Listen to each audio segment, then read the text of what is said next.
Малітва міласці на пост. Гэтыя тры словы на працягу 46 дзён перад велікодных дзён маглі бачыць перад алтаром прыхажане касцёла святога Іосіфа ў Маладзечні. Духоўныя складаемыя паста, яны нашмат важнейшыя, чым цялесныя абмежаванні, хаця і пра апошнія веруючыя стараліся не забываць.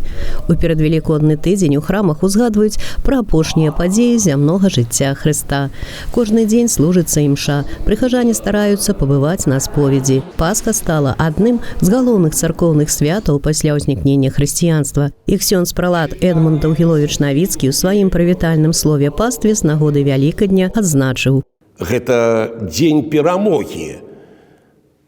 Перамогі над грахом і смерцю. Гэта трыумф. Трыумф незаўважаны праз мноства людзей. Але таксама гэты трыумф адбываўся без сведкаў.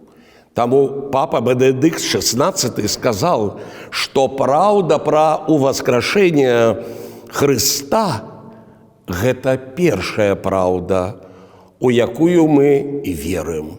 І першая, дзякуючы якой мы верым у Бога. Уваскрасенне Хрыста – гэта надзея. Гэта надзея ўсяго чалавецтва і ўсяго свету. Таму сёння Касцёл з вялікай радасцю абвяшчае менавіта гэту падзею. У храмах ідуць апошнія прыгатаванні да свята. Фіялетавае ўбранства цэркваў будзе зменена на адзенне белага колеру. Гарыць пасхал, вялікая васковая свечка. Перад касцёлам напярэдадні Пасхі распальваецца агонь. У нядзелю 5 красавіка веруючыя пачнуць імшу з працэсіі.